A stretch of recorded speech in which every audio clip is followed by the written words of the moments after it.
আমি কালকে রাত্রের গল্প আমাদেরকে শোনাই। বিএনপির একদম শীর্ষ নেতৃবৃন্দের একজন পিসাব চরমনাইকে ফোন করেছেন। কি জন্য ফোন করেছেন? যে হুজুর একটু বসা দরকার। হুজুর কি বলেছেন? হুজুরের জবাবটা আমি শোনাচ্ছি যে ভাই, আপনি তো একজন প্রাজ্ঞ রাজনীতিবিদ, আপনার আগে রাষ্ট্র চালিয়েছেন, আপনাদেরকে বোঝানোর কথা না আমাদের কোন মিশন, আমাদের কোন ভিশন, এটা তো আপনারা বুঝতেই পারছেন। সুতরাং আপনাদের মিশনের সাথে আমাদের মিশন মিলবে না। আমাদের মিশন নিজে এমপি হওয়া না, আমাদের মিশন নিজে মন্ত্রী হওয়া না, আমাদের মিশন হলো আল্লাহর জমিনে আল্লাহর বিধান বাস্তবায়ন করা। সুতরাং আপনাদের মিশনের সাথে আমাদের মিশন মিলবে না। চা খাওয়ার জন্য বসা যেতে পারে, মুসলমানের সাথে সম্পর্ক থাকবে, বসা যেতে পারে। হ্যাঁ, আমরা রাজনীতি করি, এটা দাওয়া। আমরা যখন রাজনীতির বক্তৃতা করবো, এটা আমাদের দাওয়া। আমরা যখন আমাদের মিশন নিয়ে যাব, এটাও আমাদের দাওয়া। সুতরাং দাওয়াতের নিয়েতে বসতে পারবো, কিন্তু আসন সমঝোতা নিয়ে আমরা আপনাদের সাথে বসতে পারবো না। কেন? আমাদের মিশন স্পষ্ট। ইসলামী আন্দোলন এমন সংগঠন যে আমরাও যদি ওদিকে যেতাম 20-25 আসন আমাদেরকেও দিত, কিন্তু আমরা শুধু সংসদে যাওয়া আমাদের মাকসাদ না। আমাদের মাকসাদ হলো আমরা আল্লাহর কোরআনের প্রতিনিধি হয়ে ইসলামকে বিজয়ী করার মিশন নিয়ে আমরা সংসদে যাব। যদি ওই ধারণ, ওই চেতনা নিয়ে যেতে পারি যাব, নচেত যেভাবে আসি চেষ্টা করে যাব। আমাদের কাজ চেষ্টা করা। আমরা যদি না পারি, তাদের পরবর্তী প্রজন্ম পারবে। তারাও যদি না পারে, তাদের পরবর্তী প্রজন্ম একদিন না একদিন এই দেশের সংসদ ইসলামের সংসদ হবে ইনশাআল্লাহ। এই দাওয়ার পিছনে ফুয়েল হলেন আপনারা, তরুণ আলেম যারা। আপনাদের ধারণ ক্ষমতা এখন বেশি, কারণ আপনারা জেনজি, সবচেয়ে জেনারেশন আপডেট।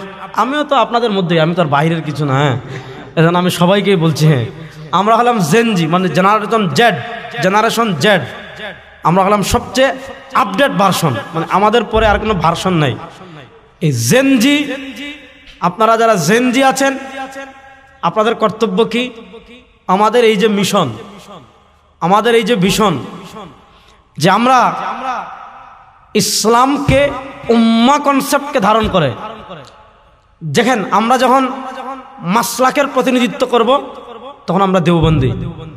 আমরা যখন আকীদার প্রতিনিধিত্ব করব, তখন আমরা আহলুস সুন্নাহ ওয়াল জামাআহ।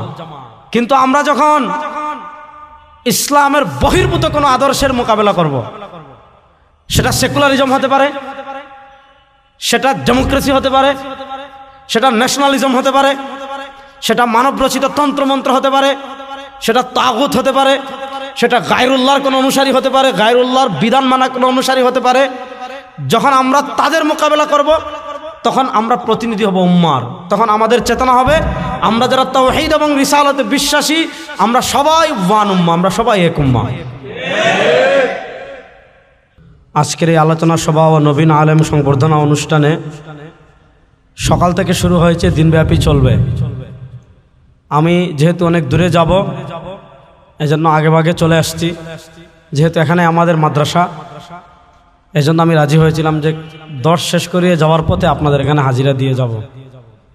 যেহেতু আপনারা সবাই আলেম, নতুন আলেম, আপনাদের খিদমতে দু একটি কথা বলতে পারা, এটা আমার জন্য অনেকটা সৌভাগ্যের।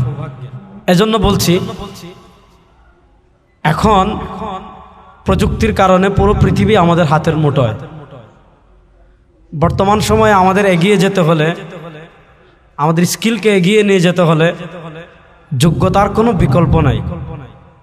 একটা সময় ছিল আপনি বড় আবায়া পড়লে, বড় পাগড়ি পড়লে, হ্যাঁ গরমকালে আপনি আবায়া পড়ছেন, আবায়ের উপর আবার কোটি পড়ছেন, পাগড়িয়ে পড়ছেন, পাগড়ির উপর আবার রুমালও দিয়েছেন। একটা সময় ছিল গরমকালে আপনি এমন পোশাক পরছেন যে আপনি ঘেমে গোসল করে ফেলছেন, মানুষ মনে করতো মাশাআল্লাহ উনি অনেক বড় আল্লাহর ওলি। আবার শীতকালে আপনি পাতলা পোশাক পরিধান করেছেন, এটা মানুষ মনে করতো যে উনি আল্লাহর ওলি।